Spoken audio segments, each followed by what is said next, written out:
ഇടുക്കിയിൽ നിന്ന് Prince James ഉണ്ട്. പ്രിൻസ്, മൂന്നാറിൽ പ്രശ്നമാണ്. മൂന്നാറിൽ പലയിടങ്ങളിലും മണ്ണിടിച്ചിലുണ്ടായിട്ടുണ്ടെന്നാണല്ലോ റിപ്പോർട്ട്. ഉടുമ്പൻചോലയിൽ നിന്നും ചില വിവരങ്ങൾ വരുന്നുണ്ട്. എന്താണ് ഇടുക്കിയിൽ ഇപ്പോൾ മഴ പെയ്യുന്നുണ്ടോ?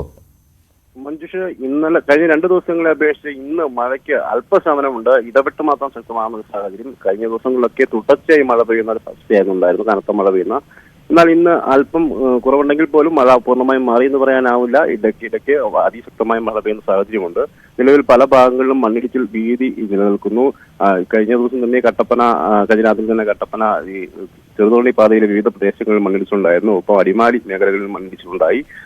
ഉടുമ്പൻചോലയിൽ 2 വീടുകൾക്ക് മുകളിലേക്ക് മരം ഒടിഞ്ഞു വീഴുന്ന സാഹചര്യവും പല പ്രദേശങ്ങളിലും ഇത്തരത്തിൽ മരം ഒടിഞ്ഞു വീണ അപകടങ്ങൾ ഉണ്ടായിട്ടുണ്ട്. റോഡ് ഗതാഗതം തടസ്സപ്പെടുകയും ഒക്കെ ചെയ്തിട്ടുണ്ട്. ഇതെല്ലാം പുനഃസ്ഥാപിക്കാൻ സാധിച്ചിട്ടുണ്ട്. എങ്കിലും വലിയ തോതിലുള്ള അപകടങ്ങൾ ഒരു സ്ഥലത്തും റിപ്പോർട്ട് ചെയ്തിട്ടില്ല.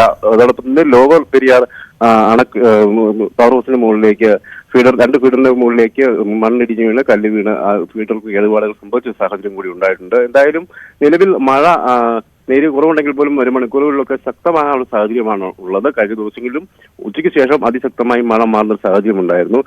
അതുകൊണ്ട് തന്നെ മലയോര മേഖലകളിലുള്ള യാത്രയ്ക്കൊക്കെയുള്ള നിരോധനം ഇന്നും തുടരുമെന്നാണ് സാധ്യത. ഒപ്പം ഗ്യാപ് റോഡിലൂടെയുള്ള യാത്ര പകൽ സമയത്തും നിരോധിച്ചിട്ടുള്ള നിലവിൽ ഏത് ദിവസം വരെ ഇന്ന് പ്രഖ്യാപിച്ചിട്ടില്ലെങ്കിൽ പോലും മഴ നിലനിൽക്കുന്ന സാഹചര്യത്തിൽ ഗ്യാപ് റോഡിലുള്ള ഗതാഗതം പൂർണ്ണമായും നിരോധിച്ചിട്ടുണ്ട്.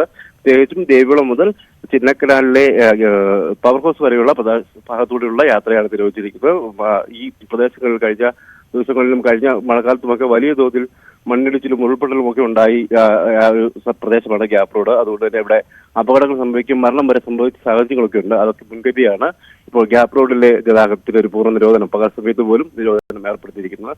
ഇതോടൊപ്പം തന്നെ അണക്കുട്ടയിലേക്കുള്ള നീരൊഴുക്കും ശക്തമായി വർദ്ധിച്ചിരിക്കുന്നു.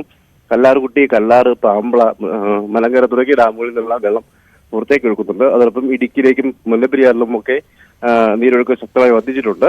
ഇത്തരത്തിൽ വലിയ നീരൊഴുക്കുള്ള പ്രദേശങ്ങളിൽ അണക്കെട്ടിലേക്ക് വലിയ തോതിലുള്ള നീരൊഴുക്കും നിലവിലുണ്ട്. എന്തായാലും വരും മണിക്കൂറിൽ മഴ ശക്തമാകുമെന്നാണ് പ്രതീക്ഷ. അതുകൊണ്ട് തന്നെ ആളുകളോട് ജാഗ്രത പുലർത്തണമെന്നും ജില്ലാ ഭരണകൂടം അറിയിക്കുന്നു. ശരി പ്രിൻസ്, എന്തായാലും അല്പം മഴ മാറി നിൽക്കുന്നുണ്ട് ഇടുക്കിയിൽ.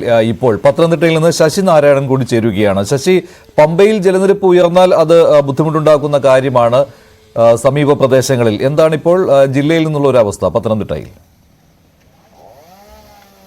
മഞ്ജുഷ, ജില്ലയിൽ ഇപ്പോൾ മഴ അല്പം മാറി നിൽക്കുന്ന ഒരു സാഹചര്യമുണ്ട്. പക്ഷേ ഇന്നലത്തെ 4 മണിക്ക് പെയ്ത ശക്തമായ മഴയിലും കാറ്റിലും വ്യാപകമായ നാശനഷ്ടം ജില്ലയിൽ ഉണ്ടായിട്ടുണ്ട്. ജില്ലയിൽ പരക്കെ പല പ്രദേശങ്ങളിലും മരങ്ങൾ കടപുഴകി വീണും അതുപോലെ തന്നെ വൈദ്യുതി പോസ്റ്റുകൾ നിലംപതിച്ചും വൈദ്യുതി ബന്ധം അടക്കം നഷ്ടപ്പെട്ട ഒരു സാഹചര്യം ഇപ്പോഴും പന്തളത്തുണ്ട്. പന്തളത്ത് യക്ഷിവിളക്കാവിലാണ് ഇത്തരത്തിൽ 10ഓളം പോസ്റ്റുകൾ, ഒരു 10 കിലോമീറ്റർ ചുറ്റളവിൽ 10ഓളം പോസ്റ്റുകൾ മരങ്ങൾ കടപുഴകി വീണ് പോസ്റ്റുകൾ ഒടിഞ്ഞിട്ടുള്ളത്. ഇവിടങ്ങളിലെ വീടുകൾക്കും ഭാഗ്യമായി കേടുവന്നിട്ടുണ്ട്. പല വീടുകളുടെ മുകളിലേക്കാണ് മരങ്ങൾ കടപുഴകി വീണിട്ടുള്ളത്. 26ഓളം വീടുകൾക്കാണ് പത്തനംതിട്ട ജില്ലയിൽ ഈ മഴയുടെ ഭാഗമായി വീശിയടിച്ച കാറ്റിലും നാശനഷ്ടങ്ങൾ ഉണ്ടായിരിക്കുന്നത്. കടുത്ത നാശനഷ്ടം പത്തനംതിട്ട ജില്ലയിൽ ഉണ്ടായിട്ടുണ്ട്. അതുപോലെ തന്നെ പന്തളം, മുട്ടാർ തുടങ്ങിയ മേഖലകളിലും ഏനാത്ത്, അടൂർ, റാന്നി, മല്ലപ്പള്ളി തുടങ്ങിയ മേഖലകളിലും ഇത്തരത്തിൽ വീടുകൾക്ക് നാശനഷ്ടം ഉണ്ടായിട്ടുണ്ട്.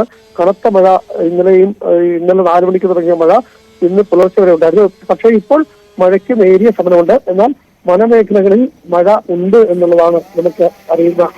വനപ്രദേശങ്ങളിൽ ഇപ്പോഴും മഴ ശക്തമായി പെയ്യുന്നുണ്ട്. ഡാമുകളുടെ വൃഷ്ടിപ്രദേശങ്ങളിലും മഴ പെയ്യുന്നുണ്ട്. പമ്പാ നദിയിലെ ജലനിരപ്പും നേരിയ തോതിൽ ഉയർന്നിട്ടുണ്ട്. റാന്നി അരയാഞ്ഞിൽമൺ കോസ്റ്റ് വെള്ളത്തിനടിയിലാണ്. ആ പ്രദേശത്തും ഇതുപോലെ നിരവധി കുടുംബങ്ങൾ ഒറ്റപ്പെട്ട ഒരവസ്ഥയിൽ നിലവിലുണ്ട്.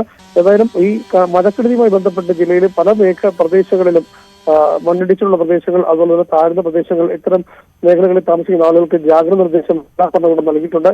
ഇവരെ മാറ്റി പാർപ്പിക്കാനുള്ള ക്യാമ്പുകളും സജ്ജമാണ്. നിലവിൽ മല്ലപ്പള്ളിയിൽ മാത്രമാണ് ഒരു ക്യാമ്പ് ഇപ്പോൾ ഉള്ളത്. അതായത് ഈ മരങ്ങൾ വെട്ടിമാറ്റി വൈദ്യുതി ബന്ധം പുനഃസ്ഥാപിക്കാനുള്ള നടപടികൾ നടന്നു വരികയാണ്. ഇതുവരെ പൂർണ്ണമായി ഈ പ്രദേശങ്ങളിൽ പന്തളത്ത്, മുട്ടാറ്, യക്ഷിവിളക്കാവ്, അതുപോലെ തന്നെ ഏന തുടങ്ങിയ മേഖല പൂർണ്ണമായി വൈദ്യുതി പുനഃസ്ഥാപിക്കാൻ കഴിയാത്തൊരു സാഹചര്യമുണ്ട്. ഫയർഫോഴ്സിന്റെ നേതൃത്വത്തിലാണ് ഇത്തരത്തിൽ വൈദ്യുതി ബന്ധം പുനഃസ്ഥാപിക്കുന്നതിന് വേണ്ടി മരങ്ങൾ വെക്കുന്ന ജോലികൾ പുരോഗമിക്കുന്നത്. എന്തായാലും ഗതാഗത ഭാഗ്യമായി ഈ പ്രദേശങ്ങളിൽ ഉണ്ടായിട്ടുണ്ട്. ഇതെല്ലാം ഇന്നലത്തെ മഴയ്ക്ക് ശേഷം മഴയും കാറ്റും ഉണ്ടായ കെടുതിയാണ് പത്തനംതിട്ട ജില്ലയിലുള്ളത്. എന്തായാലും വരും ദിവസങ്ങളിൽ വരും മണിക്കൂറുകളിൽ തീവ്രമായ മഴ ഉണ്ടാകുമെന്നുള്ളൊരു മുന്നറിയിപ്പുണ്ട്. അതിന്റെ പശ്ചാത്തലത്തിൽ ജാഗ്രത നിർദ്ദേശം ജില്ലയിൽ തുടരുകയാണ്. മഞ്ജുഷൻ, പാലക്കാട് ചിറ്റൂർ പുഴയിൽ കുളിക്കാൻ ഇറങ്ങിയ ആളുകളെ രക്ഷപ്പെടുത്തിയിട്ടുണ്ട്. ഒഴുക്കിൽപ്പെട്ടിരുന്നു.